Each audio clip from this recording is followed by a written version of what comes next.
Hello, everybody. Welcome back to Teen Stock Movies, episode 15, but episode 2 of Teen Stock Movies News. I don't know if I want to call it Teen Stock Movies News Desk or like Teen Stock Movies Newsweek. I don't know if that would be cool.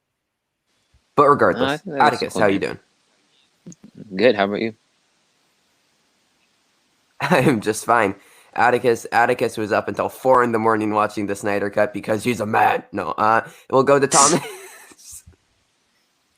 Yeah, I'm good. After a year of just not having any superhero content, it's so good to have not only a massive film release, but also the premiere of a Marvel TV show. So I've been very happy this week. Yeah, me too.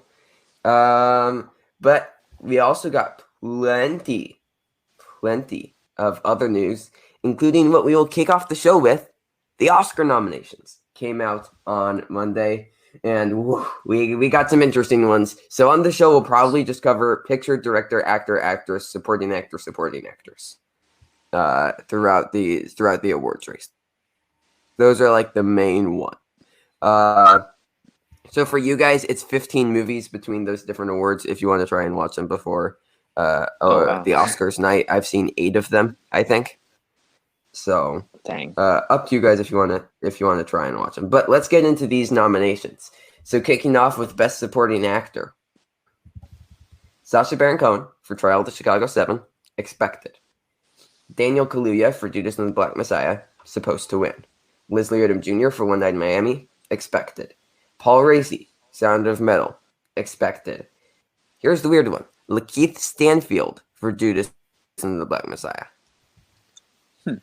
So what they did was they nominated both leads of Judas and the Black Messiah. Yeah? Mm-hmm. I was just going to say, my dad saw the movie. He thought it was amazing. Judas and the Black Messiah. Yeah, it's still on my watch list. That and Sound of Metal and The Father are the three of the 8 Best Picture nominees I have not seen.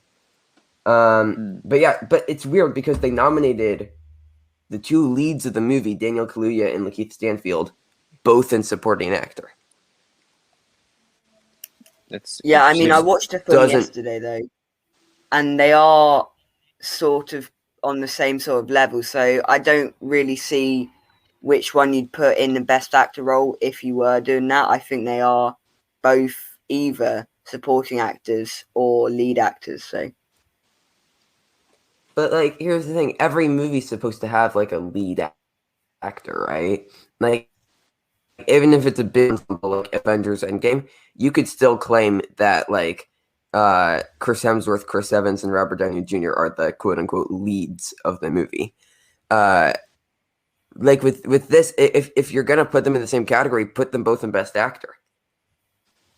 Granted, I'm like Thomas is the only one here that's seen it, but it's just it's strange to me, especially since they were campaigning for Lakeith Stanfield in Best Lead Actor.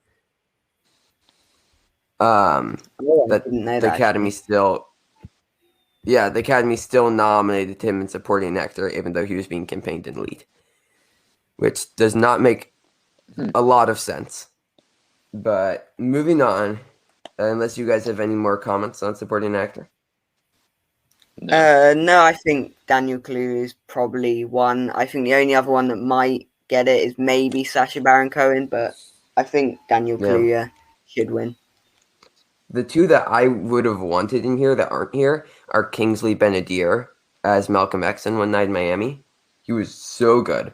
And then also I was hoping that Alan Kim would sneak in for Minari, as he plays the youngest boy. And he's really, really good in it. But unfortunately, that did not happen, which was expected. But let's get into supporting actress. This is one of the weird ones of the year. So Maria Bakalova was nominated by the Academy for Borat's subsequent movie film. Guys, it might happen. Maria Bakalova might win Best Supporting Actress. Yep. Wow. Next, we have the 3 locks: Glenn Close for Hillbilly Elegy, Olivia Colman for The Father, and Amanda Seyfried for Mank. And then, so happy about this one, Yoon Yoo-jung for Minari got in. She plays the grandma in the movie. She's so good. Again, guys, I will not stop talking about Minari and Nomadland. They're so good. But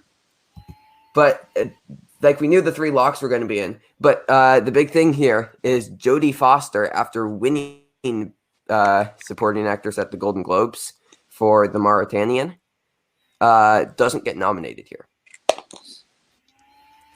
People thought that she would take maybe the Union Jun spot, but yeah, it's a weird year in supporting actress. Any thoughts on the nominees? I mean, there was a lot of possibilities for that sort of final 2 spots. We didn't really know that Maria Bakalova was going to get in. But yeah, I think there was about probably 7 actors to fill 5 spots. So I think it's a fair list. And sure. I personally think that Yoon Jun-yoon from Minari will take it, but that's based on no real evidence. I hope so. I love her so much in the movie. Atticus, your thoughts? I have not seen most of the movies that are being talked about. But I mean, yeah, I don't really have an opinion. Okay. I gotta send you like links to these movies on like different streaming services. Yeah, there's a lot of really good movies this year. Like for a year where there wasn't supposed to be any movies coming out, it was a great year for movies. It was really a great year. Mm-hmm. For thoughts on who's going to win supporting actress, like I mean, it's basically Daniel Kaluuya is going to win supporting actor. But for supporting actress, I would not be surprised by any of these actresses winning at this point. Like, I think it's totally plausible. I don't really see Olivia Colman winning, considering she won in 2018. They don't tend to give that sort of award to 2 different people in that close. Between awards. So I think that one probably won't happen. But yeah, any of the other ones I could definitely see winning. Here's the thing, though. I mean, Meryl Streep won in 1978 and 1980, I think. So it's happened before. But Olivia Colman, I think, is definitely getting the least attention. I think that she needs a BAFTA win. If Olivia Colman takes the BAFTAs, then I think it's a dead even race. But I do agree with you. Olivia Colman's probably in last place. Moving on to Best Actor. And Best Actor was very predictable. It was top 5. Riz Ahmed for Sound of Metal, Chadwick Boseman for Ma Rainey's, Anthony Hopkins for The Father, Gary Oldman for Mank, and Steven Yeun for Minari. Minari racking up the nominations. But Chadwick Boseman's going to win this. Thomas, Atticus, any thoughts on the nominees? I mean, it was pretty much as expected.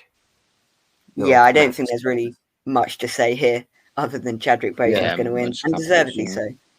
Yeah, Chadwick Boseman's winning. No way around it. He was great in the movie. There's no performance for me that matches it, and the fact that it's going to be posthumous and we get to hear his wife give a beautiful speech again, I'm all for it. On to Best Actress. So we knew Viola Davis was getting in for Ma Rainey. She's in.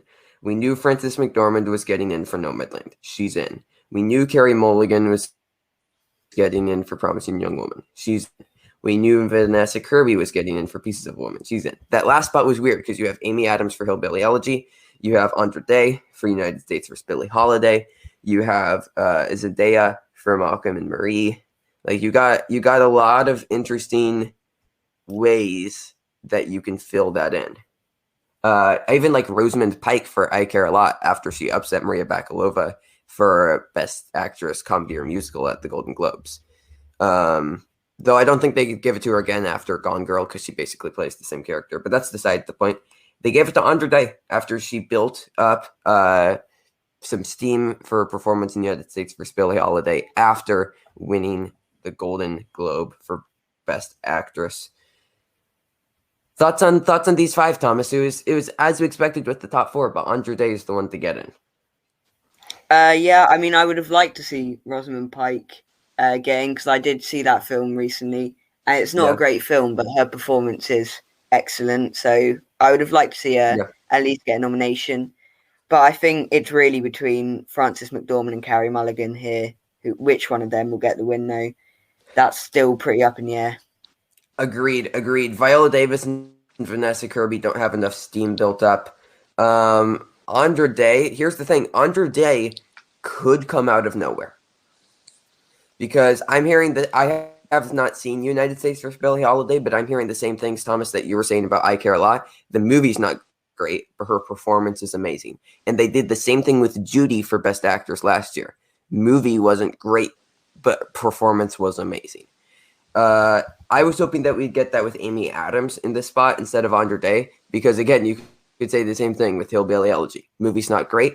Amy Adams and Glenn Close are both next level in that movie. But Atticus, do you have any thoughts on these five? My dad recently watched the Billie Holiday one. Yeah.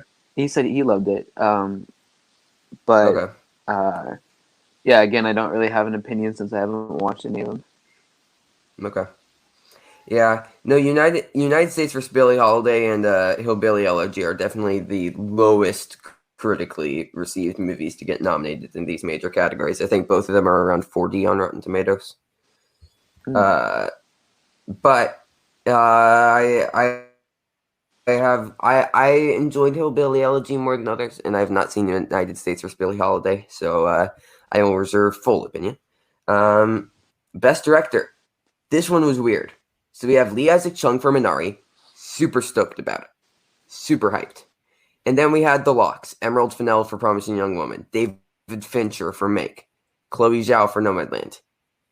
And then, out of absolutely nowhere, Thomas Vinterberg for a Danish indie film called Another Round. To quote Korath from Guardians of the Galaxy. Who? Yes. What? Exactly. Thomas, thoughts? Yeah, I mean, Aaron Sorkin's really the one that you would expect to be in there that missed out. I would have liked to see him in there. I thought The Trial of Chicago 7 is a great film. As for who wins, I think Chloe Zhao is probably the favourite as of now, but that could all change come the end of April. Mm-hmm. Yeah, I don't see Chloe Zhao losing any awards. She hasn't so far. Until she does, I have no reason to doubt her. So, Atticus, thoughts? Or more of the same? Again, no thoughts. More of the same. I just really need to watch Thomas Vinterberg. I know. There's so many good movies. I'll share you my Letterboxd list of all of the 15 movies that were nominated in the acting, directing, or picture categories this year. It's just 15 movies. I know that seems like a lot, but it's just by April 26th when the Oscars are. 15 movies isn't that bad, and most of them are streaming. I'll try to. I'll do my best. There's a lot. It's probably going to be a little harder for me, for considering most of them just haven't released yet. But I think a lot of them are releasing before the Oscars. Yeah, because I know Minari and Promising Young Woman are just completely unavailable for you. And The Father's not coming, I think, until June, so not going to get around to that one. I mean, I don't think The Father's coming out even for digital release here. It's just limited release in theaters. But yeah, Chloe Zhao's winning this though. Super excited to keep seeing Minari and Promising Young Woman building up the hype. They're peaking at the right time. Like I was talking with Thomas over text earlier, Mank peaked at the wrong time. It peaked way too early. I feel like Trial of the Chicago 7 is kind of the same way. It peaked too early. But Judas and the Black Messiah, Promising Young Woman, and Minari are all peaking right at the perfect time. They are at the height of their hype right now, which is Oscar voting season, which is so perfect for them. So I could see maybe for picture Nomadland getting upset. Even though I love Nomadland, it would be fun to see a massive upset for Best Picture, a la Moonlight beating La La Land in 2016. But Chloe Zhao I think will take director. Big story here is Thomas Vinterberg, third year in a row, a director of a foreign film. gets nominated for Best Director. In 2018, you had Alfonso Cuarón for Roma, and I'm not even going to try and pronounce this dude's Polish name for a movie called Cold War, a Polish indie film. In 2019, Bong Joon-ho won for Parasite, and Alfonso Cuarón won for Roma. And then now we have Thomas Vinterberg for another round. But I think if Chloe Zhao wins, it will be the third year in a row that the Best Director winner was not born in the U.S. It's pretty cool. And it's not That's cool. Yeah, because Alfonso Cuarón is Mexican, I believe. And then Bong Joon-ho was Korean.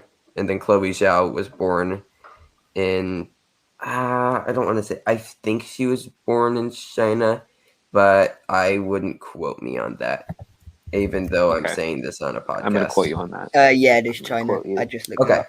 Sweet. Yeah, she was born in Beijing.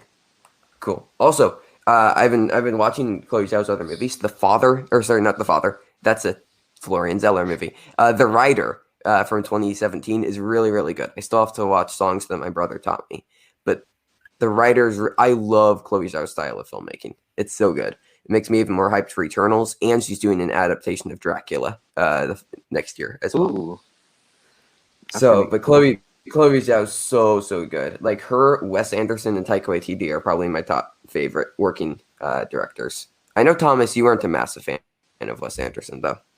No, I'm not a massive fan of Wes Anderson. I don't think I'm not a massive fan of that style of filmmaking. But yeah, I can see why he is critically acclaimed and why people do like him. You either love Wes Anderson or you hate Wes Anderson. I love his style in like I love his style too. Like he owns that he's making a film. He doesn't try and disguise that he's making a film. Like Grand Budapest Hotel is like just visually my favorite movie of all time. Just like visually alone, not in like story, like you know what I mean. But just like as far as like the set design and the lighting and how he's blocks his scene, how so. But I can also hate it because he doesn't try and make it like real. He just very much owns that you're watching a movie. But I love it. But Thomas, there's plenty of other people that also are not a big fan like you. But getting into Best Picture, I'm very excited for The French Dispatch. Speaking of, next Wes Anderson movie. Best Picture, The Father gets in. Judas and the Black Messiah gets in. Mank gets in. Minari gets in. Nomadland gets in. Promising Young Woman gets in.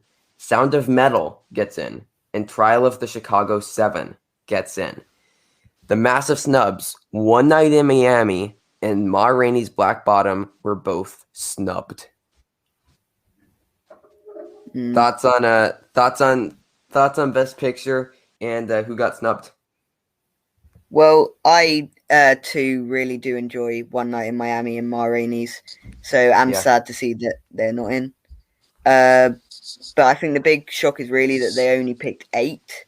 You might expect them to pick a few more and put them in, rather than taking any of these out, because they've all been talked about. So I can see why all of these have got in. Yeah, but they are allowed to go up to 10 films, so it doesn't make a lot of sense.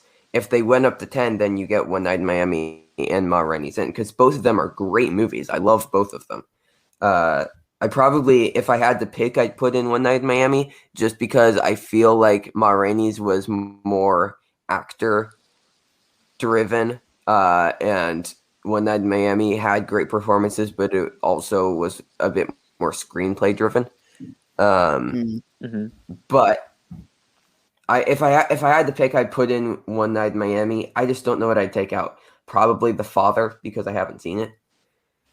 But I've heard from everybody that I've talked to that it's great.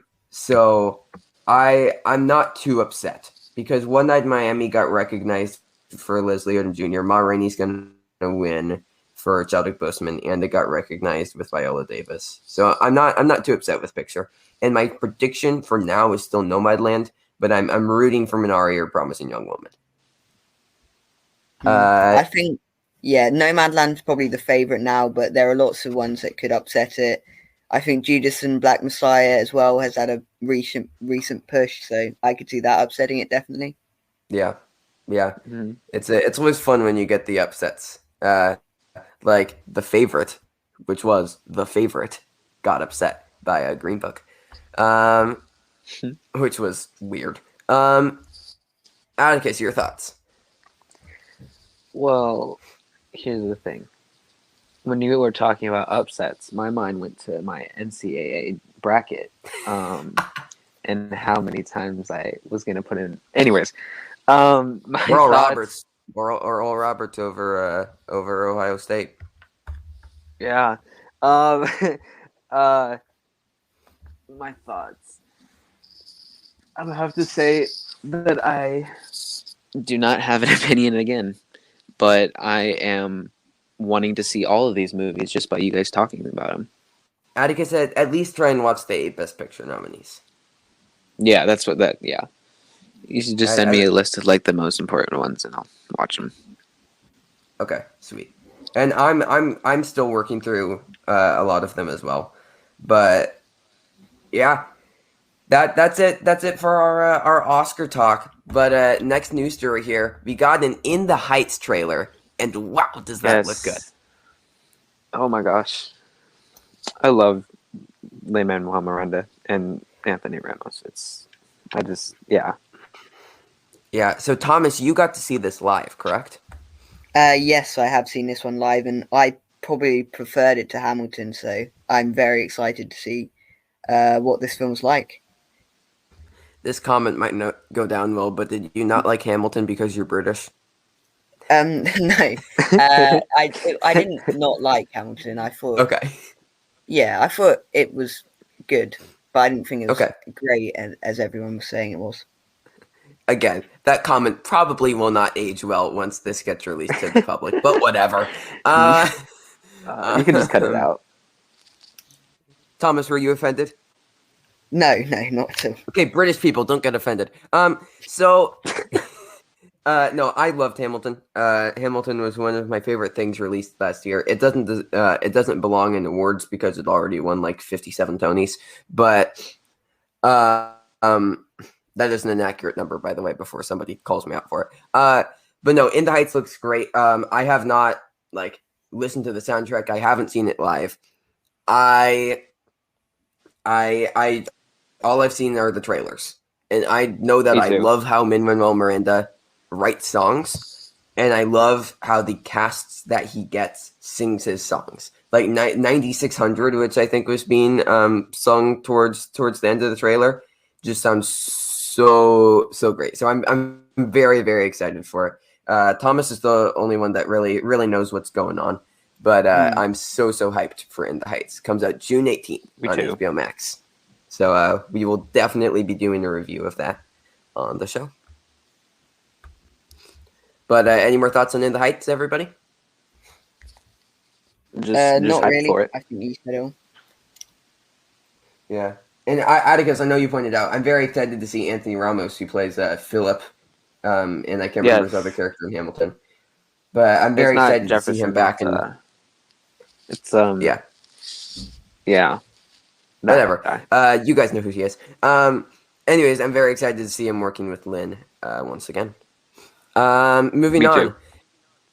Billy Crudup, who played Henry Allen in both Joss Whedon's Justice League and Zack Snyder's Justice League, the Flash's father, just left the Flash project. He will not be in the Flash movie playing the Flash. That's still going on? The Flash movie is still... Yeah, no, that's coming out next year. I thought they are in production. There was something that happened with the actor that played... With Ezra Miller? Yeah. It didn't turn into a big thing. Okay. Never mind. So that's still happening. It's still I believe Andy Muschietti, director of the It films, is going to be directing it. Ooh, that would be so cool. So I'm curious to see where they go with this. I know the girl in so getting into, well, it's in the trailer for Zack Snyder's Justice League. the girl that like he saves from like the car accident and everything. Mm. I know she's The like Iris? his like yeah, that's Iris from the comics.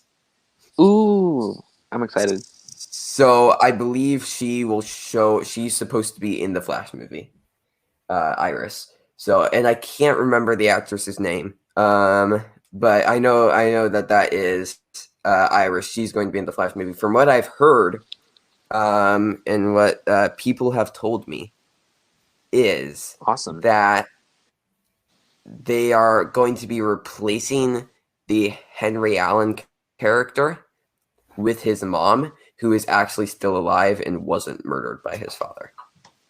Huh. That'd be interesting. Okay, That is what I've heard. That is not like rumor or anything. That is just from different people within the industry that I have talked to. That is what I have heard. So I don't know if there's any truth to that. Would you like to see him recast, or would you like to see them go through to the mom, or just completely write him out? I'd like I to see think him probably recast. the easiest way, would be to recast him because, I mean, he didn't have much screen time in either of the films, so he's not the most recognizable character. So I think it'd be pretty simple to recast him. For sure. No, that absolutely makes sense. I still, like I said, it's in production. I will not believe this movie is happening until like I see a trailer. I don't think this is happening until I see a trailer. That is just my honest honest thoughts, because this movie has been, we're doing it. Oh wait, no we're not. Oh, we're doing it. No, we're not. Same thing with the Cyborg movie. That's currently, now we're not, but who knows? Who knows? But moving on from Billy Crudup, unless you guys have any more thoughts. Nope, don't think so.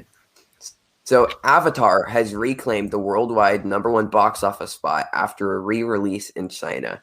So thoughts on Avatar taking back Endgame's record, and do you think Endgame will now re-release to try and take back the record? Go to Atticus first. Having seen both the movies, and they're both almost as long as each other, like almost 3 hours. I'd say that I think I would like Endgame to stay #1, or like, come back and be re-released and be #1. But yeah, that's surprising. I didn't even know that. Yeah, Thomas, your thoughts? I mean, I think this is really trying to push the new Avatar film just to get a bit of publicity. Do you know when that is releasing, Avatar 2? I think it's next year or something like that. Next year? I do not know, but that is a great point, Thomas. I didn't even think about that they would re-release it. Avatar 2 is going to be 2022, which is, that is next year. It's going to be December 16th, 2022. Nice. And then there's supposed to be like 4 movies after that? Or like 3 or something? Three movies after that. There's going to be 5. Okay. So now let's go to next piece of news, unless you guys have any more thoughts. Nope. Sometime soon, we will be getting Justice Gray, a black and white version of Zack Snyder's Justice League. Yes, please. I love 4:3 aspect ratios. I love black and white. Do it. I will watch it. I will commit 4 more hours of my life to it. But why? Yeah. Because it's cool. Okay, cool. I mean, if they want to do that, that's fine. I probably won't watch it. I mean, if I want to rewatch a film ever and there is a black and white version, I might try it out, but it's certainly not at the top of my watch list. Yeah, me too. I mean, the Logan black and white version, like, people say that improved the film. So who knows? Huh. Like, with the dark, gritty, I would love to see a Batman movie shot in all black and white. Like a Batman noir kind of thing. Yeah. Yeah. Yeah. I think that would look so cool in black and white. We don't have an official release date for it, but we know that it's happening, which makes me happy. Wait, really? Yeah, no, it's happened. The Justices. No, not the Batman thing. The Justice League. Sorry. Oh. I got you very excited for a second, didn't I? Yes, you did. Well, actually, not really, because I don't know if it would be Ben Affleck or not. I'm excited for oh crap, what's his name? Cedric Diggory. Robert Pattinson. Yeah, our bats. Me too. See, look, I was smart. I went to Harry Potter instead of Twilight. Yeah. But yeah, no, I'm excited for that. I'm excited to see like Batman Me Year too. One. But who knows? Maybe if we restore the Snyderverse, we get to see Ben Affleck keep playing Batman. Yeah. Speaking of more Snyder Cut stuff, Ryan Reynolds almost came back for a cameo as Green Lantern for the Snyder Cut, which would have just made it better. Yeah. Anybody who thinks that would have been a negative is out of their minds. Thomas, are you out of your mind? The only problem is, yes, according to you, but I think it would have detracted from the tone of the film if they would just, because if they bring back Ryan Reynolds to have a cameo as a Green Lantern, it wouldn't be a serious cameo. So I think it might have detracted from the tone a little bit. Okay, that's fine, but Ryan Reynolds. Yeah. Counterpoint, Ryan Reynolds. Counterpoint, 2 words, Ryan Reynolds. No, I totally see where you're coming from, Thomas. That makes a lot of sense using like legitimate logic. But I don't like to do that. So, no, but that you're totally right. I think having a different Green Lantern could be interesting. I think we're getting Michael B. Jordan as Superman, but in like a Superman standalone. I would love for Michael B. Jordan to play Green Lantern. I mean, I think that'd be cool. That's my dream casting for Green Lantern. Interesting. But that's just me. I know Green Lantern was supposed to be introduced throughout Zack Snyder's Justice League trilogy. So who knows if we still see that? But it was just a fun little thing that Ryan Reynolds almost came back. Okay, so Black Widow. It's coming out in May.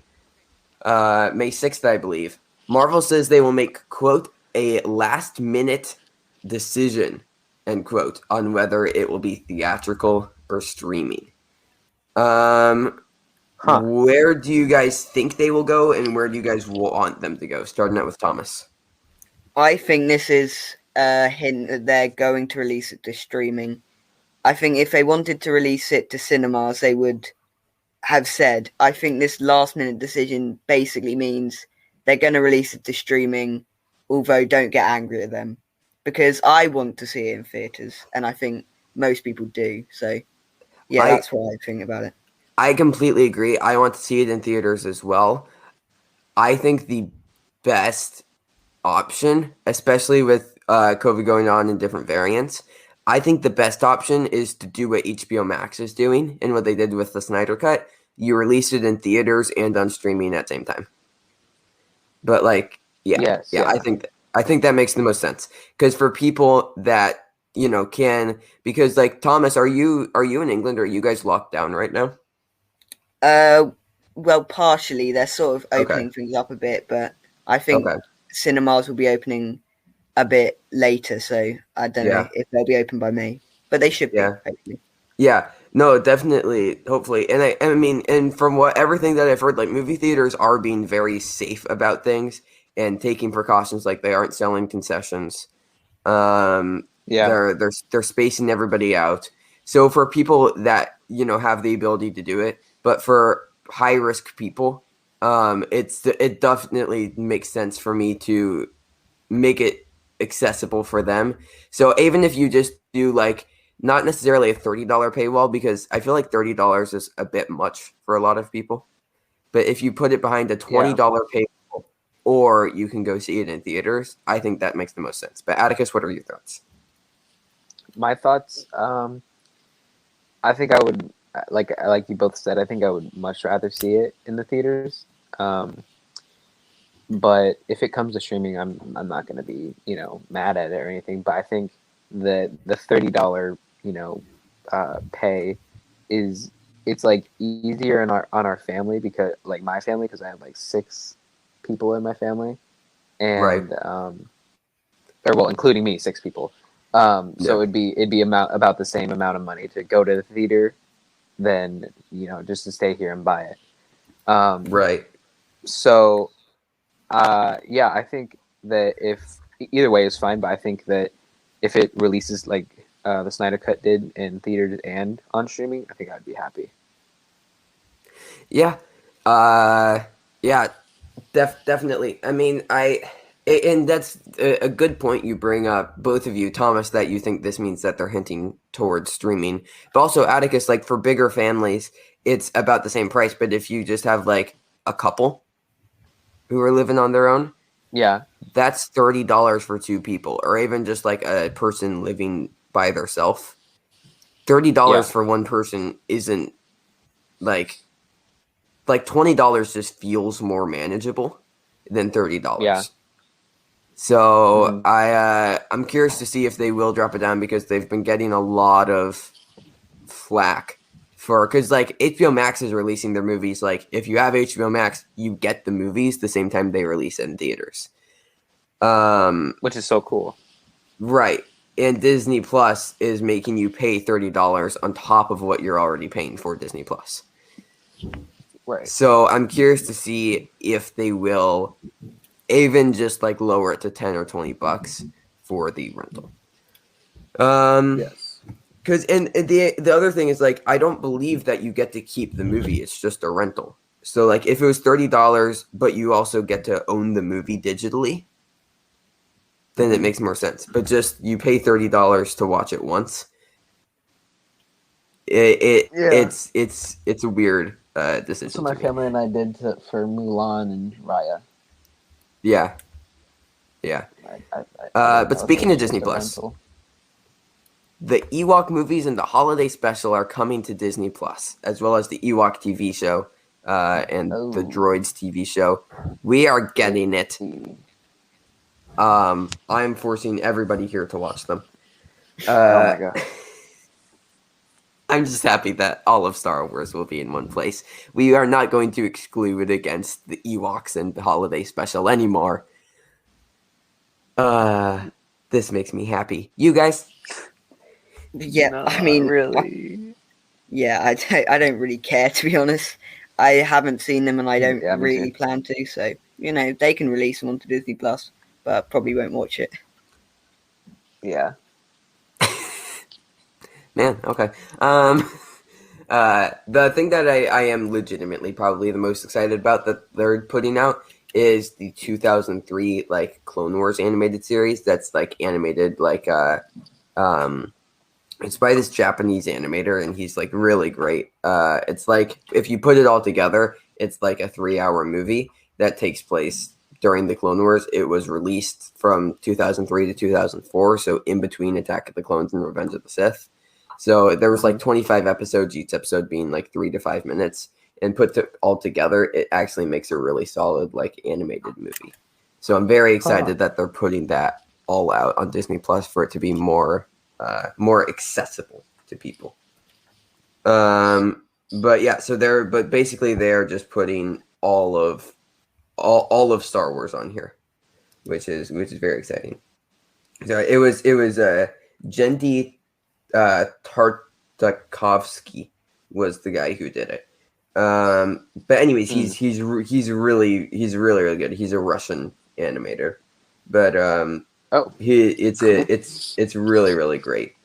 He's the main force. He directed all of the Hotel Transylvania movies, which is like his only directing credits. But trust me, this his Star Wars is really really good. Okay, moving on. Kevin Feige says that Chris Evans will not return in the MCU. What? I think this makes sense. I don't. Yeah, but I would like to see him as like old man Cap, and helping Falcon out like, training him and stuff like he did in the comics. So, yeah, I don't know. So in the comics, Old Man Steve became the head of S.H.I.E.L.D. Yeah. And now that Nick Fury's doing his Sword stuff, I could see that happening. I don't trust Kevin Feige at all. I trust him to make good movies, but when he tells us this is happening, this isn't happening, I don't know. You're gonna lie to us. I know. Thomas, your thoughts on this? Yeah, I don't really. I mean, it would be interesting to see him back, but I'd prefer him not to. I think the way Avengers Endgame completed his character really felt like an end to the character. So yeah, I'm not that bothered about not seeing him back. Really, he had a great run in the Infinity Saga. There was nice closure in Endgame. Yeah. But I know we've all seen the first episode, and we'll talk spoilers later. But do we think that there's a cameo of him in Falcon and the Winter Soldier? I hope so. Thomas? Honestly, no, not really. I mean, yeah, it would be cool, but I think the whole point of the show is trying to show the effects of Falcon and Winter Soldier without Captain America. Yeah. So I think it would kind of spoil it a bit to have him in the end. I completely agree, Thomas. I think it's supposed to be about Bucky and Sam being on their own, and yeah, not having to rely on the support of Steve. Mm-hmm. But now let's get into, aside from the Oscar nominations, the other massive news story. It looks like Mena Massoud, the star of 2019's Aladdin, will be playing Ezra Bridger in a Star Wars live-action series. Really? Presumably in Ahsoka and Mandalorian Season 3. This had been rumored for a long time, but on Twitter, he seemingly confirmed it because he put up an exact quote from what someone asked him if he was going to be playing Ezra, and he put up an exact quote from Ezra in the show Rebels as a response. Oh, wow. So nothing is confirmed, but he's fueling the casting rumors. So I've also heard actors doing this when, it's just rumored that they're doing it, but then they try and put pressure on the studio by doing something like this to actually cast them when it wasn't even talked about. But what do you guys think about this casting, and how excited would you be to see Ezra Bridger I would be so excited in live action?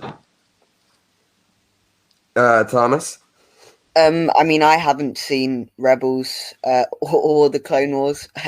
I know I should have, but I haven't. Yeah.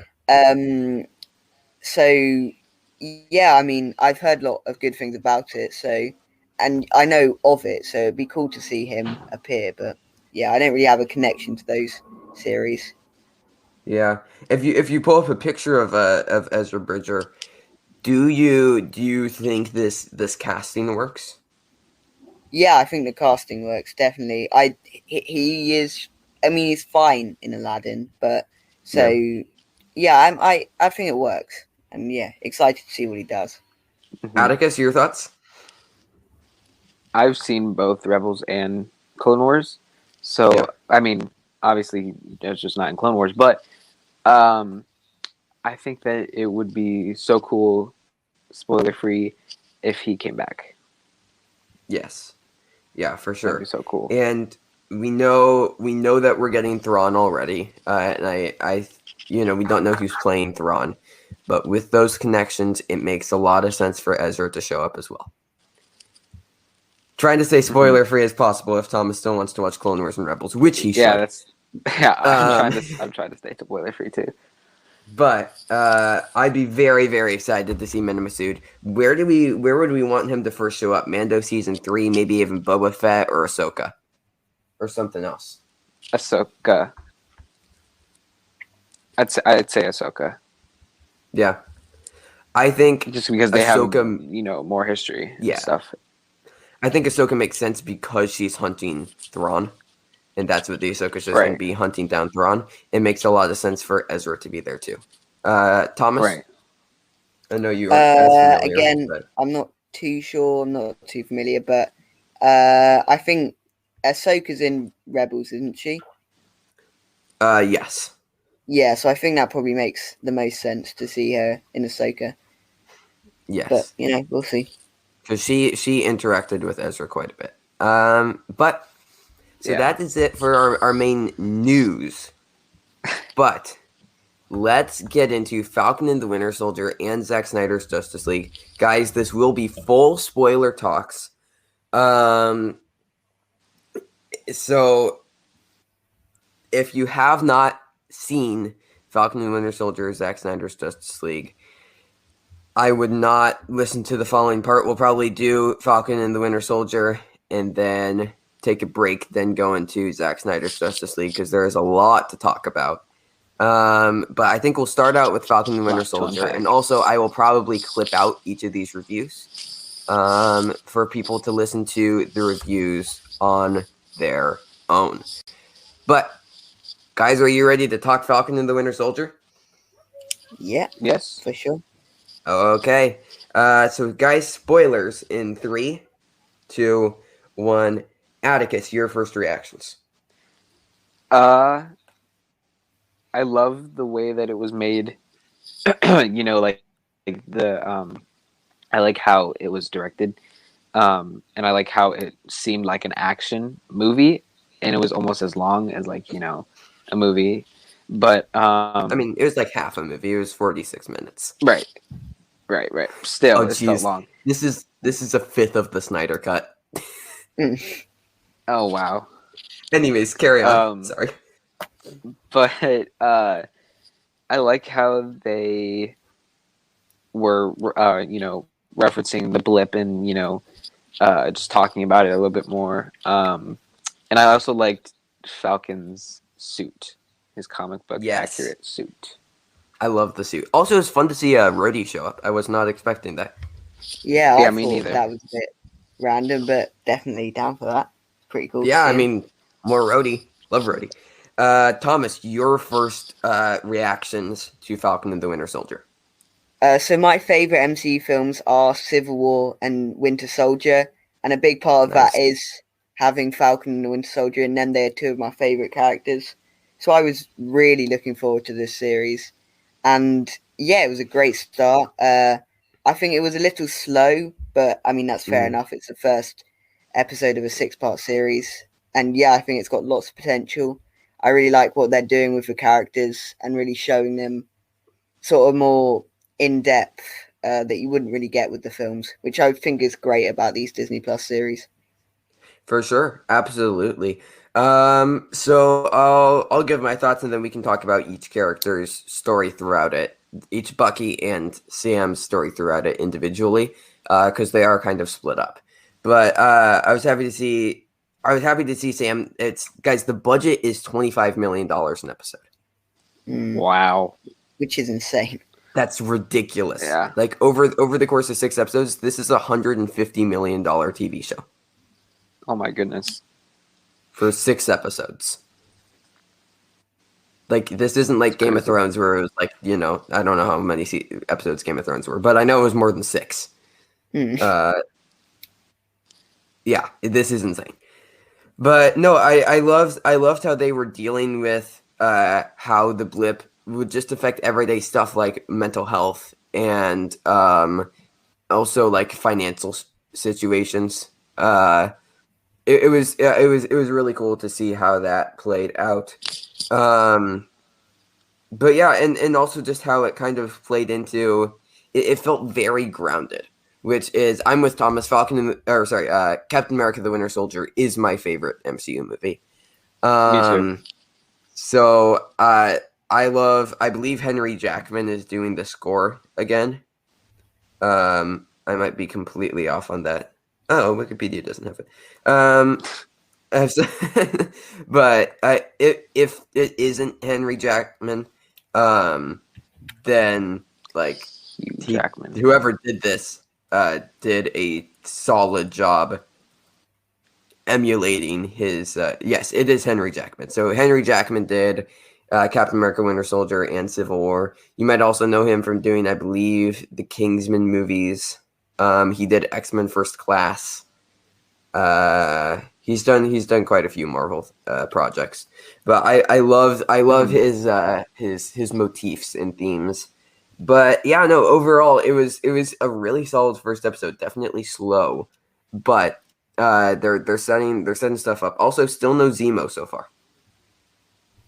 Yeah, Yeah, or right. Sharon Carter. She also Yeah. True. And no Sharon Carter. But it was cool to see the U.S. agent John Walker at the end, because that's a really fun comic storyline.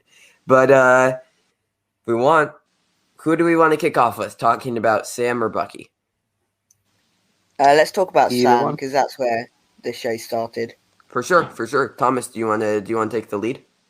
Yeah, so Falcon himself is probably, if not my favorite MCU character. And it's cool to see him flying around in the suit and beating up bad guys. It's so cool to see it back again. But I thought the real standout part of it was actually, as you say, the more grounded stuff with him trying to get alone and him interacting with his family. I thought all that stuff was amazing. Yeah, for sure. I loved how just real this felt. Mm. Especially after something like the blip, to get something that feels super real, and get something that like it just takes it back down. And I think this is what we needed after like Avengers Endgame and WandaVision, which are like these ridiculous, crazy, like, like magic and like Infinity Stones and everything. Like, and the fact that this was supposed to, like, this and Black Widow were supposed to be the things to kick off after Avengers Endgame makes more sense, just in the fact that both Black Widow, I'm assuming Black Widow is going to be very grounded as well, and this is very grounded. It makes sense to go after that massive Avengers Endgame, like, wow, what's going on? Down to this. It's grounded, it's real, it's serious. And I think that makes a lot more sense. So now, after getting WandaVision 2, and I loved WandaVision, but it's still very fantastical, and I think this is what we really needed. Because if you look, like, when the Captain America movies were released, the first two Captain America movies were released right after Thor movies. Which makes sense to go from that, sci-fi fantastical thing down to just like a very grounded thing, to keep the tone balanced and not feeling super like it's very grounded or super fantastical, which I think sets up for you to allow there to be both types of things to exist in this universe. Yes. But moving on to Sam, what did we think of a new character, Joaquin Torres? Yeah, I really liked her in it, and I liked the interaction she had with Sam. It's a bit weird that she's not been mentioned up to this point, or not that I remember. Yeah. So, but yeah, it's still cool to see a new character in this series. For sure, Atticus. I was trying to remember if like it was mentioned or not in the earlier movies, but yeah, it was nice to see her. Yeah, absolutely. So continuing on, let's now go. So they're working on the group, the Flag Smashers, which I did not think that is what they said first time I heard it. So the Sam then gives up the Captain America shield to a U.S. government display museum about Steve Rogers. This was a nice moment when he's talking to Rhodey. I really like this whole sequence. But then he heads down to Delacroix, Louisiana. This is just fun. Him talking to his sister and her two kids. Did anybody think that was his wife at first? Because I did.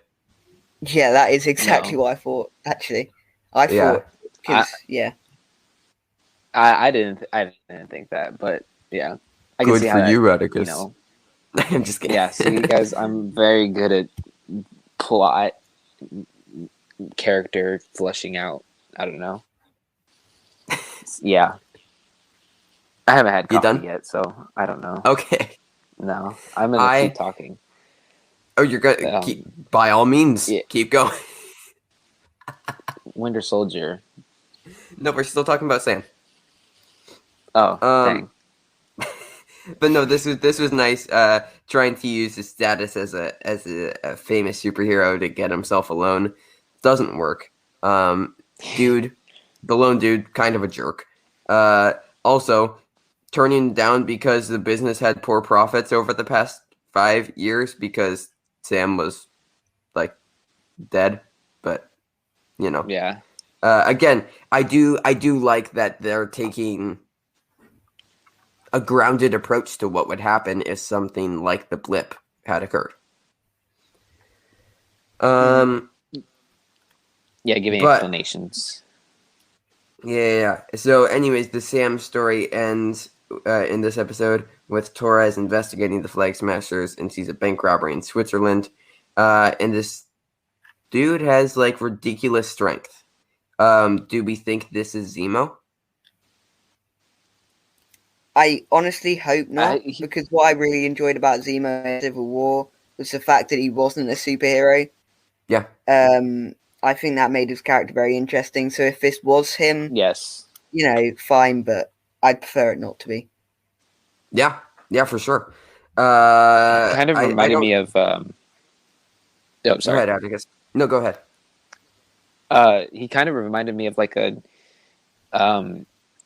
counterpart to like Joker, kind of like the he's super smart and doesn't have superpowers, and I just thought that was interesting. And yeah, like Thomas said, I don't think it would be such a great idea, or I wouldn't like to see him have superpowers, and that's what made his character so compelling. I absolutely agree with you guys. I was just throwing that out to see if anybody had any idea who this could be, because I do not. Yeah. I really don't know. Do we think this could have been John Walker in the U.S. Agent? Oh, that's an interesting idea. I hadn't thought of that, but it's potential. Me neither. Because in the comics, John Walker turns out to be like this really corrupt dude, and then it's Bucky that has to go like take him down and take the shield from him and take up the mantle of Captain America after Captain America is assassinated post-Civil War. Yes. So I could see maybe that, and that's how they introduced corrupt U.S. agent. But regardless, speaking of U.S. agent, they announced John Walker as the new Captain America. Felt so weird not seeing Chris Evans' face in a suit like that. Yeah, that was. I'm having nightmares. So thoughts on the Sam Wilson storyline, which was a majority of the show. Atticus? Yeah, it was good. Oh, I really liked how he continued his character, but yeah. Yeah, Atticus? Yeah. I really liked it. Like we've been talking about, just like how it was grounded, and the action sequences with him were great. Yeah, for sure. And I love all like the terrorist stuff, and with all the conspiracy theories. I love that people think that Sam flew Steve up to the moon. Because, I don't really doubt a lot of, like, but a year ago it would have been like, nobody thinks that. Now I'm like, yeah, some people might actually think that. Okay, now into the Bucky storyline.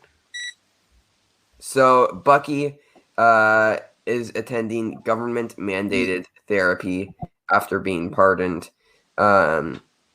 He talks about trying to make amends as Winter Soldier. I love the scene where he is making, quote unquote, making amends with this senator lady who he I'm making amends. Yeah, where he like actually just like has a little fun, controls her car, beats up a dude, and then calls like the FBI. because I know That was I the love part. Bucky in this. And I also like that they are dealing with definitely a different side. Yeah, I also like that they're dealing with his mental health. Like your mental health would be messed up if you were an assassin for Being Nazis for the past 9 brainwashed. years. Yeah. Yeah. But no, I really liked all of this Bucky stuff. Then he goes on a date with a waitress named Leah. Yori convinces him. I thought that But- she was gonna say like while they were playing the like battleship, I thought she was gonna say like coordinates or something like that, and it was gonna trigger his brain again. But then I was like, oh wait, they took that out or something like that in Wakanda. That could have been interesting though. Did anybody else think this was Aquafina for some reason at first? I can't say I did know. I think it might just have been you. Was that just me? It just was I the must have only been- one? yep. Yes. Okay. Yes. Okay. Just checking. Because that's where my brain went to. But no, this was a fun scene. When he says that he's 106. But Yori and Leah discuss how Yori's son RJ was killed with no explanation. Bucky knows that he killed RJ as the Winter Soldier, but cannot bring himself to reveal this. He has been also ignoring text messages from Sam. Overall thoughts? Oh, we definitely got a bit less Bucky than Sam, but overall thoughts on the Bucky stuff? Yeah, I thought it was really interesting. Another point to mention, I really liked the therapist character. I thought she was pretty fun. Yeah, definitely. But yeah, I definitely loved the dynamic between him and Yuri. Yeah, I thought that was very interesting, and I hope they go further with that. Yeah, agreed. Same thing with Leah. I hope both of them come back. Mm. Yeah. Who is not Aquafina? I am being told, not Aquafina. Yes. But any other? Does anybody remember what this episode is called? Making amends. New World Order. Yeah, Thomas got it. New World Order. It is directed by Carrie Scogland. But I'm really interested to see where this is going. Final closing thoughts on Falcon and the Winter Soldier, and any kind of ideas where we think this show is going. I'll start with Atticus. Not like completely 100% sure on whether, or maybe like the path that this is going to take, but I hope that I mean it's looking good so far. Like I'm having theories and stuff like that. So yeah, Cool. I can't wait to see the rest of it. Thomas? Yeah, I mean, I would have liked to see maybe at least a scene with the Winter Soldier and Falcon together. I think that would have been cool, considering the show is called The Falcon and the Winter Soldier. But, they're taking their time, which is fair enough. And, yeah, I'm really looking forward to where it goes. Yeah. I think it makes more sense for the characters to be apart at this point. I really did love this first episode. I'm very excited to see where it's going. We only get 6 episodes, contrary to WandaVision and, like, Mandalorian, which are 9 or 10. So a bit less time. Yeah. But that's the beauty of these Disney Plus shows. They aren't forced to fit into a certain time frame. They can take as much or as little time as they want. Like the Obi-Wan show is only going to be 4 episodes. Oh wow, really? Yeah. But what do you guys rate this first episode of Falcon and the Winter Soldier out of 10? Say an 8. A strong 8. Thomas? Yeah, I'd go a 7.5 probably. I mean, if it will depend when we get the rest of the series, but for now I'll go with 7.5. Okay. I'm going to go a bit higher. I'm going to go an 8.5. But that is our review/discussion of Falcon and the Winter Soldier. Okay, guys, Trevor here from Teen Stock Movies. I'm interrupting the show, okay? But it's important, because I got to tell you about Anchor. So if you haven't heard about Anchor, it's the easiest way to make a podcast. It's how I do it, and I like easy. First of all, it's free. I also like free. There's creation tools that will allow you to record and edit your podcast right from your phone or your computer. And Anchor will distribute your podcast for you, so it can be heard on Spotify, Apple Podcasts, and a whole ton of other ones. Which is also good, because it's easy. You can make money from your podcast with no minimum listenership. That's why I'm recording this ad, because I like money, and I hope you do too. It's everything you need to make a podcast in one place. So go ahead and download the free Anchor app or go to anchor.fm to get started today. Okay, let's go back to the show. You're probably done hearing from me. Okay, bye. So now let's get into Zack Snyder's Justice League. This is 4 hours long. This review will not be 4 hours long.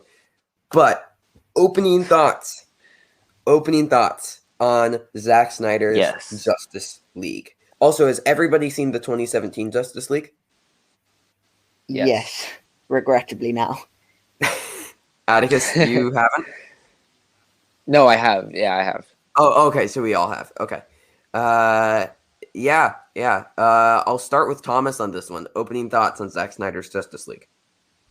I mean, it's hard to give sort of a 30-second overview of it. But just, wow, it was very, very good. And yeah, it didn't feel like 4 hours. That's what I will say. It breezed by, really. Yeah. Yes. I mean, Atticus, I know you watched it in like the middle of the night. I kind of almost fell asleep. Just because I was so tired, not because it was boring or anything. Yeah, okay, that's what I figured, since you were up until 4 a.m. watching the movie. But what were your thoughts, even if you were half asleep throughout the entire film? I'm gonna have to say that I like how they took out the weird one-liners that everybody had. It was very awkward and not funny at all. And I really liked how they, like, this is a little thing, but the weird flirting between Batman and Wonder Woman and like that shirtless scene, I was just like, this is unneeded. This is no. I don't want this to happen at all. But other than those two things, I think that this was an improvement. For sure, absolutely an improvement. The one good one-liner they left in was, "I'm rich." Perfect. Yes. So, no, my opening thoughts, I think this is a massive improvement. The 4 hours did not feel like 4 hours. I watched the first half of it, and then I just rewatched the entire thing. So I actually committed 6 hours to this movie. Wow. So, the massive improvement. I love the 3:4 aspect ratio. I love the cinematography. It's really incredibly shot. It's really well written. Like you were saying, Atticus, like a lot of it flowed better. A lot of the characters felt as though they had better chemistry. Cyborg and Flash, massive. It just gave more context. Yeah, for sure. It explains it better. Yes. Because like even though the original version was 2.5 hours, it still didn't. That last hour and a half is very important. It gives what you need to explain more about like Steppenwolf, because like Steppenwolf was not the main villain. Like it was Darkseid forcing Steppenwolf to do this. That works so much better for Steppenwolf rather than just I'm bad and I want these boxes. Like he actually has motivation as a villain, which is very important to give your villain motivation.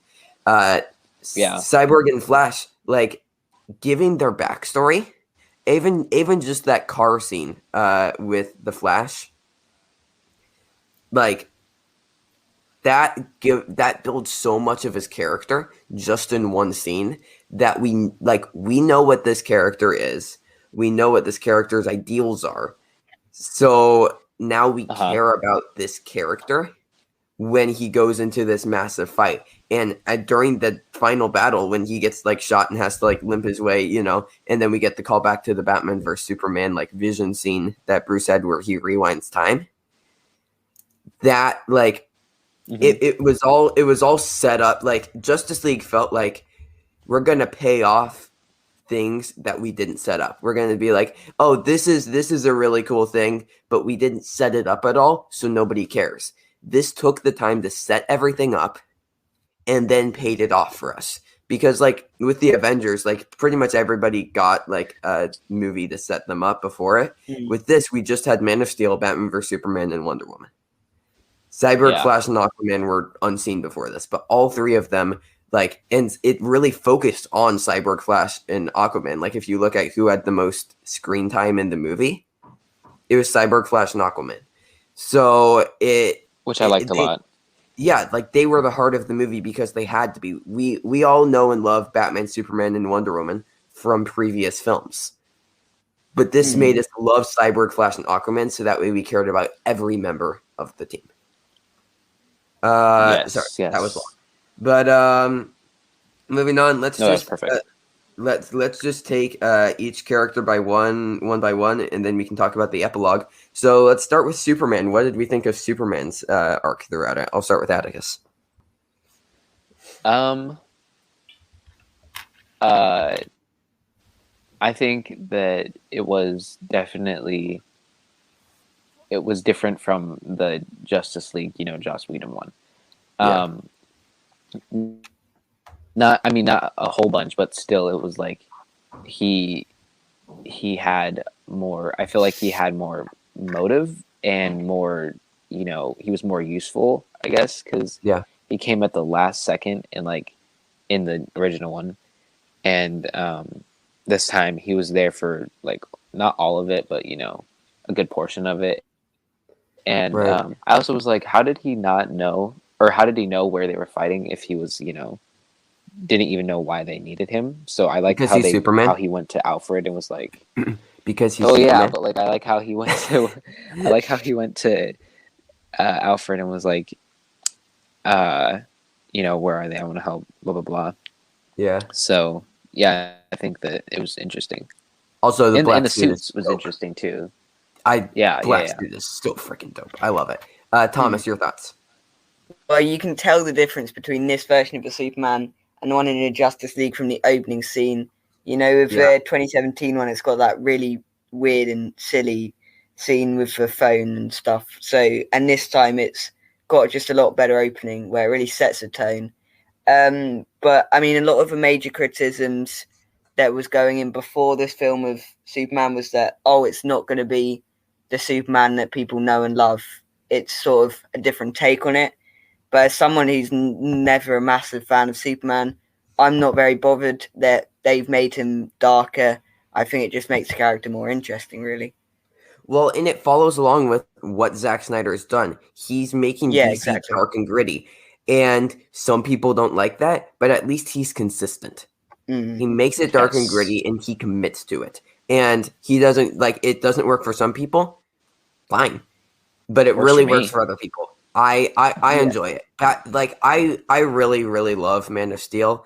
Batman vs Superman, I'm a bit less high on, but the extended cut is definitely, it does the same thing for Batman vs Superman as I think this does to a lesser degree, but it definitely explains a lot more things and sets up a lot more things, and makes it more clear everything that's going on. I just think a lot of Zack Snyder's, the problem with a lot of his movies is he needs 3-4 hours to tell his stories, and that just generally isn't accepted by studios. Because his stories are just so massive. I don't think this would be shown if it was having to be shown exclusively in cinemas. If this was to release a year ago, I don't think it would have been. They wouldn't have allowed it to be 4 hours. So I think it's probably good that it's been released in this sort of condition. Yeah, no, that's definitely fair. But no, I really like Superman. I love the line, the not impressed line. That was fun. I'm not impressed. And I like how he was like, he was like, not stabbed, but like he was, the axe went down on his arm and like dark sides when they was fighting. I thought that was so. Let's talk about the villains now. What did we think of Steppenwolf and/or Darkseid? I'll start with Thomas. If you mentioned before, Steppenwolf got a lot more development here, and I think it was much needed. To me, he was just very boring in Justice League. But here, he had a lot more, depth. I think the only worry is that Darkseid has sort of turned into the Steppenwolf character. Sort of, he's just evil, wanting the boxes. But the thing is, showing how scared Steppenwolf was of his dark side automatically raises the stakes, I guess. But the only worry is that he doesn't fall too much into that. Just an evil villain. For sure, but I think that's fine because like we haven't developed Steppenwolf as much because this was supposed to be a trilogy. This is like Thanos, using Loki as his pawn in 2012's The Avengers. Loki is a very interesting villain with motivations because he has this higher power that he's serving. We don't know what Thanos is other than he wanted Loki to do this, and to like get the Infinity Stones. So it's very, very similar, I think, in that way. But Atticus, your thoughts on the villains? I thought that they were, pretty great, just because they had, obviously more development. But I mean, obviously Steppenwolf is strong and stuff, but I didn't like how they kept downplaying the Amazon's abilities and how they were just getting slaughtered. I thought they would put up, more of a fight. I think, but sorry to cut you off. I think you have to have that since they're the first place that Steppenwolf attacks. I think you have to have that to establish how much of a threat Steppenwolf is. Because I mean, and it's not like he does the same thing to the Atlanteans. Just completely murks them. Right. So it makes more. You have to do that because I think that you're right. Like the Amazons do have the ability to take on Steppenwolf, especially with strength in numbers. But same thing with the Atlanteans. The Atlanteans too, they could take on Steppenwolf because you saw the Atlanteans and the Amazons defeated Steppenwolf or Darkseid. Who's much more powerful, granted with the help of like the Green Lanterns and men and the gods. Zeus and Ares, yeah. You're right. But still, like I think that as Thomas was saying, just immediately raise the stakes. Like he did a perfect job establishing the scope of this by setting up just echoing what you guys were saying, just the stakes of the movie very early on. But Atticus, continue on. Yeah. Cool. I thought that was it. Yeah. Those are my thoughts. Nope, that's it. That's it. Okay. Let's move on to Bruce Wayne / Batman. Thomas. I think he was honestly one of the weak characters, and even that's saying something because I really did enjoy him, but he didn't get as much development, which is fair enough. Considering time did have to be given to Cyborg, Flash, and Aquaman, and time was given to him in Batman v Superman. But yeah, he still had a lot to do, and I think the whole assembling the team segment was a lot longer and a lot more fleshed out, and it really did need to be. So yeah. And it was a lot more fun just seeing him travel around. I did really like Bruce Wayne, like you're saying, not a lot to do. But we already, like, everybody knows who Batman is. Everybody knows that Batman's cool. Everybody knows that Batman's the leader of this team. So it makes a lot more sense to focus on everybody else. Atticus, I know Batman's one of your favorite characters of all time. So what were your thoughts? Yes. What were your thoughts on Bruce Wayne in this film? Before you start. Ben Affleck. Batman. Really, really good as Bruce Wayne. Okay, go ahead, Atticus. I'm gonna have to disagree with you on that. I don't like Ben Affleck as much, just because. What? I mean, I think that his acting as Bruce Wayne is a little. I don't know. He's trying to be funny, and I don't think that portrays the character as brooding and I don't know. That's just my standpoint. Just because I've read so many Batman comics. That's fair. That's fair. If I can it's just say, like so consistent in the Batman comics that it's I don't know. If I can just say, this is like an older Batman. like this isn't like, he's been doing this for 20 years, so it isn't like he's like at the start of it like very like dark and brooding and serious and closed off. Like he's a bit more experienced and a bit more fun. So just like Superman, it's a different take than in the comics, which like Zack Snyder stuff works for some people and doesn't work for others. So right, and I don't mind like a lot of it, but it's just but more on the character. I think that it was given more attention, I think, and I liked how he played a big role in this movie. And obviously he did, in the original one, but like the 2017 one, but like I feel like he had a bigger role in Zack Snyder's cut, and I like that a lot. Yeah, and I do think the character was better in this, just with like trying to be too funny and stuff. It was better in this than in the Whedon version. I agree. Okay, now let's move on to Wonder Woman. Thomas, your thoughts on Diana Prince in this film? Again, much like Batman, she didn't have as much to do, but she had a little more to do with her discovering about the mother boxes. And yeah, I thought Gal Gadot was again very good. I haven't seen Wonder Woman 1984. I don't think you don't need to. After this. Yeah, you don't need to. So, yeah, but I just so I don't really know where her character's going after this. Right. But yeah, I mean, she was fine, really. I maintain, I think, standout character, put it that way. Right. I maintain with Atticus my thoughts on Gal Gadot. I don't think she's a good actor, but she's a fantastic Wonder Woman.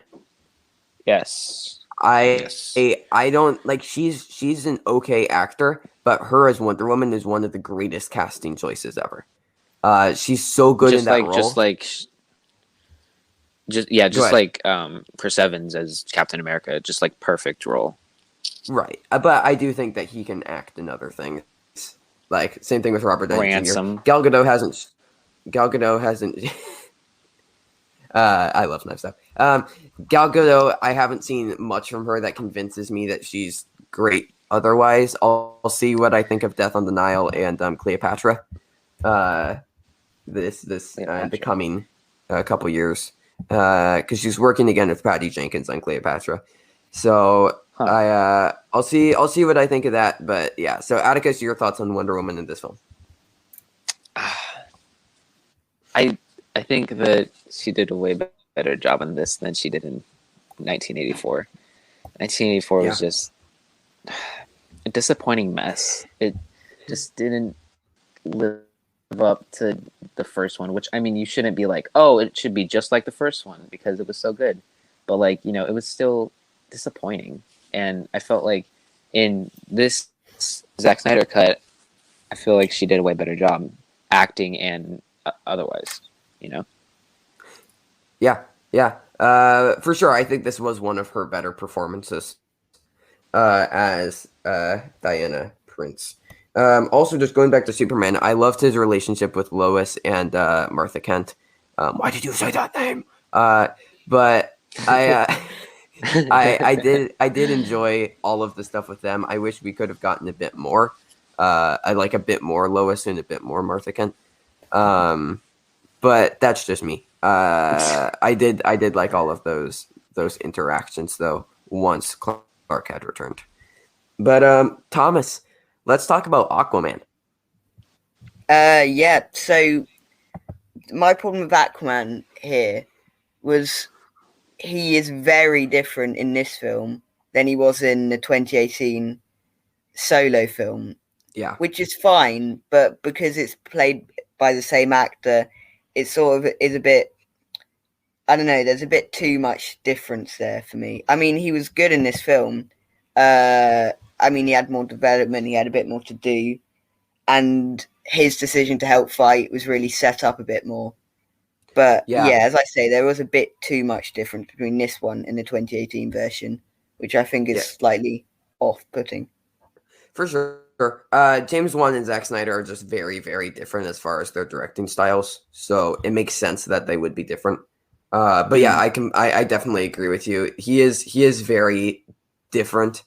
But we don't know how long after Zack Snyder's Justice League Aquaman takes place, because I believe Zack Snyder's Justice League is the new canon.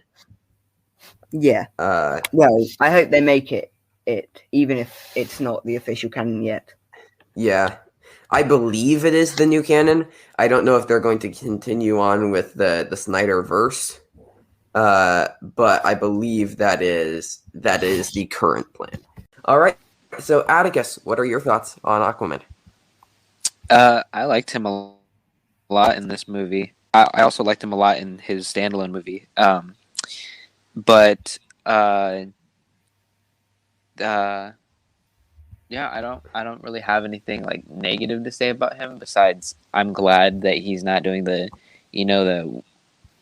I don't know, his like scream that he did or whatever in like the last battle. That was like so annoying, and I hated it. But yeah, I thought he was an all around good character. He definitely has the least amount to do out of the three new characters introduced into this film: Aquaman, Cyborg, and Flash. Which is fine because he was also given his own standalone film afterwards. But yeah, no, I thought he was fine. I think along with Bruce Wayne, probably one of the least memorable characters in the film. But it was still fun to get more set up with him. Also, let's quickly talk about the final battle. Completely different than the Whedon version. Yes, this was one of the things. Better. Yeah, they changed completely. Most of the story stayed pretty similar, but this was completely different and a lot better. No random Russian family that like had flowers taken away from them and then they had to regrow. And no Superman picking up apartment complexes and flying them. I think I saw something that was like Zack Snyder used like zero amount of footage of Joss Whedon. Yeah. But like I saw some of like the same shots and the same dialogue from the original one. So there's probably same shots, not same shots, but same dialogue, and then just slightly different shots because he did completely reshoot everything, like himself. Oh, wow. So it might have been very similar because they might have used some of like the same shots that he had planned out, and Joss Whedon just shot them. Okay. But he reshot everything himself. So even if it did, they look just similar, looked very similar. Yeah. So even like with the epilogue, like the Deathstroke Lex Luthor thing, that was completely reshot.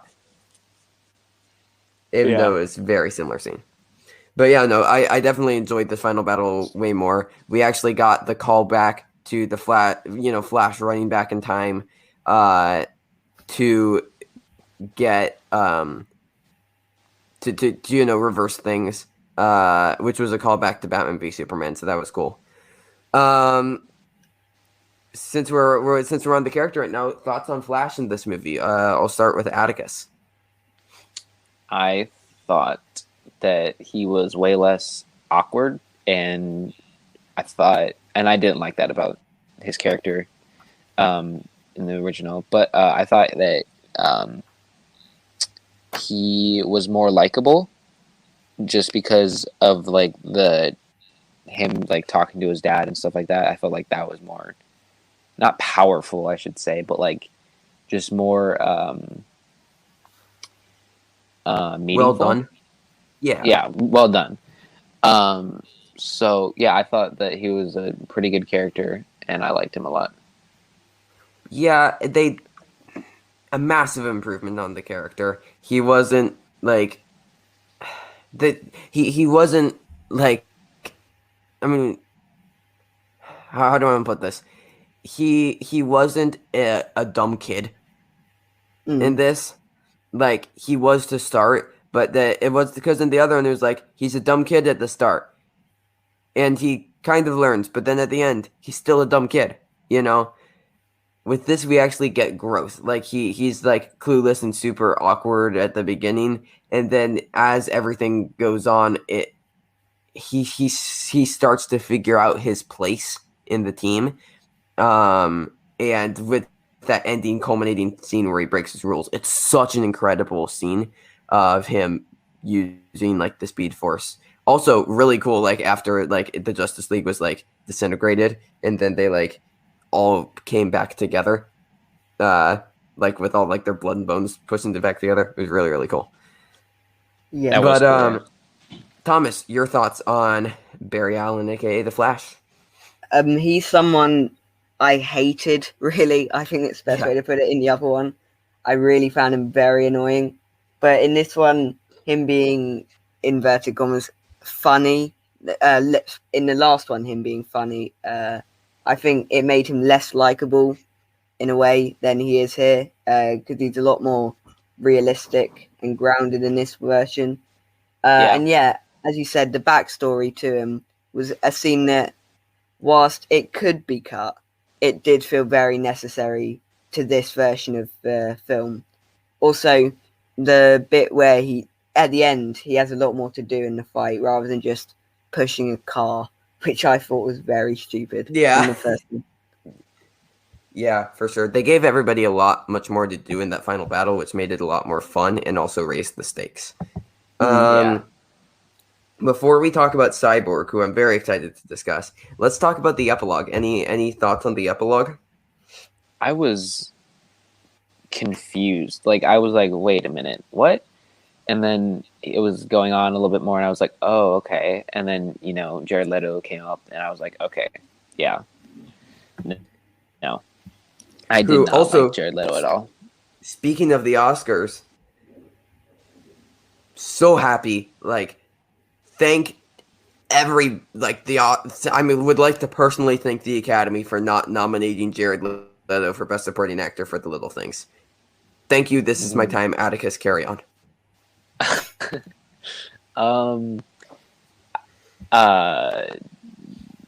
Yes.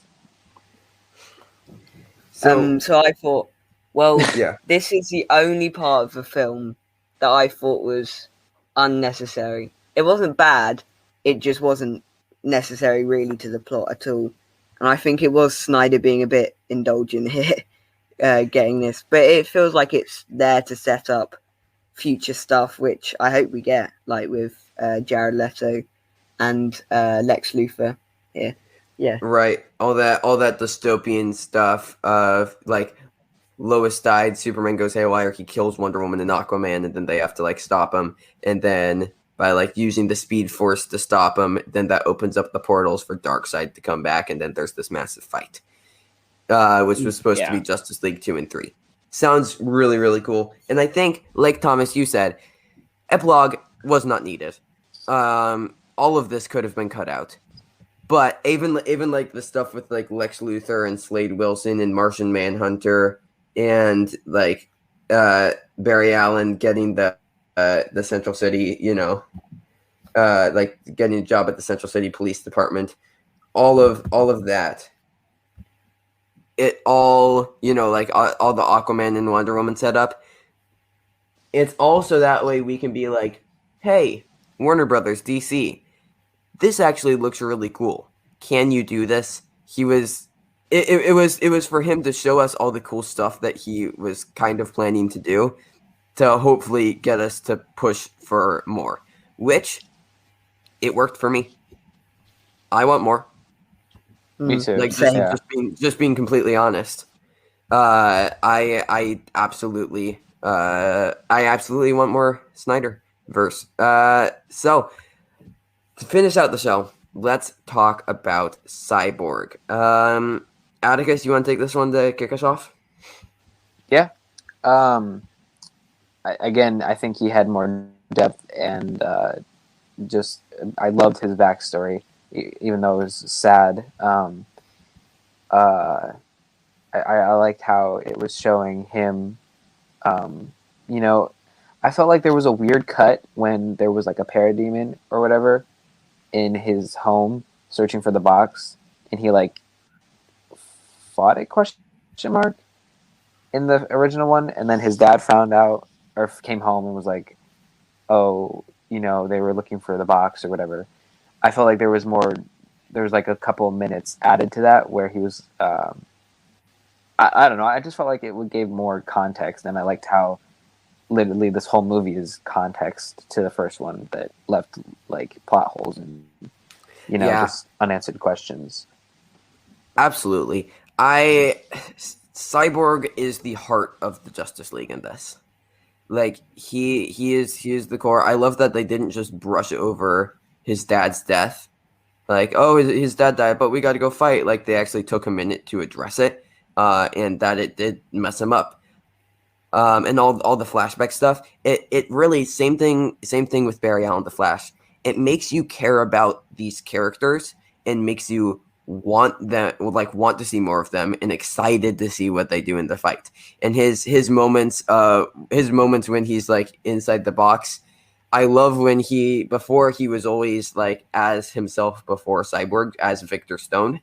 And because that's like was the version of himself that he wanted to be. But then when he fuses with the boxes, he embraces himself as Cyborg. And within like his visions, he starts seeing him, not visions, but like when he goes inside this different stuff, he starts seeing himself as Cyborg rather than as Victor Stone. Which I thought was a really, really cool moment. Cyborg's character, like Cyborg might be my favorite character from this film. It's all really well done. I love the moment where he gives the woman like $100,000 that was really struggling. Like his character's such well done. He has such a great arc from when he meets Diana to the end of the film. I really, really love Cyborg in this, and I really love Ray Fisher. And now I kind of do want that Cyborg movie. Also, trivia question, quick. What college was Gotham City Victor Stone's team playing at the college football game in flashback? I don't even know. Yeah, I've got no idea. And this is a Schmodown 5-pointer. It is Wisconsin University. Oh, okay. Wisconsin University. Fair enough. Yeah. So, anyways, Thomas, your thoughts? So there was all a bit of that legal stuff, I think, before this, with Ray Fisher claiming that what he acted was not representative in the film, and you can definitely see why there was a whole legal dispute, because he's basically a different character from this film to the other one. Before, he was really very, very forgettable, and to be honest, I thought that was just, Ray Fisher's not a great actor, but actually it was the writing, because he's great in this, and you just get so much more depth, and you really care about him more than you did in the previous film. Yeah, Cyborg was just kind of treated as like irrelevant and unnecessary in Joss Whedon's Justice League. In this one, they actually made him a character. Like he went from like a character that I legitimately didn't care about, and like I couldn't tell you like 2 things that he does in 2017's Justice League, to now he's my like legitimately my favorite character coming out of this film. Yeah. He's so well done in this, and I'm now very excited to see what else Ray Fisher does, because he is actually a very, very good actor when his stuff is shown. But that is our review of Zack Snyder's Justice League. Before we get out of here, what are your guys' ratings of the film, starting with Thomas? I'd probably go with a solid 9, probably, actually. 9. I'm pushing Atticus? even a bit higher than that. I was gonna say 8.5. I'm going 9. I really, really love this, and the 4 hours breezed by. I didn't like it. Felt like maybe 2.5 hours. It was I did not feel the length. So that is our discussion review of Zack Snyder's Justice League. We will be back for you guys next week with some Falcon and the Winter Soldier reviews of the second episode, and anything else that comes up in the world of movie news. The next big movie that we'll be talking about is Godzilla vs. Kong, which comes out on the 31st, and then Mortal Kombat April 16th are the next big movies. I'm not expecting either of them to be good, but we will see. Thomas, Atticus, anything that you want to say before we close out the show for today? Not really. I mean, it's been a long show, but it's been fun talking about these great superhero content back again. Yeah, for sure. Atticus? Nope. I love how you actually like think about. Do I have something to say? Do I Let's see. want to say what I want to say? No. Okay. Well, wait. that Actually, is- wait. Actually, wait. I do have Okay. something to say. So, I collected this comic run of Deceased, and it's a zombie apocalypse kind of thing with the whole DC universe, and they mentioned the anti-life equation, and it has Darkseid in it, and Darkseid like infuses or like does something to Cyborg where it makes Cyborg the anti-life equation, where he turned into a zombie and started turning everybody into a zombie, and he was the cure and the patient zero, and I think that that was interesting because I was like, wait a minute, is Cyborg, the anti-life equation, or is it just Earth in general?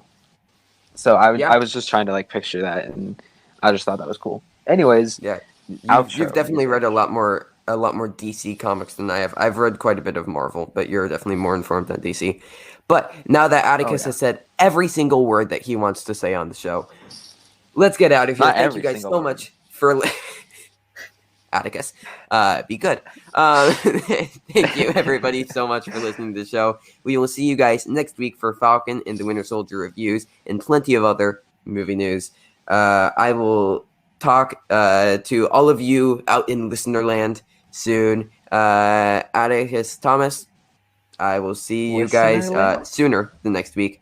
But thank you guys again so much for listening. It really means a lot to us. And we will see you guys later. Thank you for listening. Stay safe, everybody, and goodbye.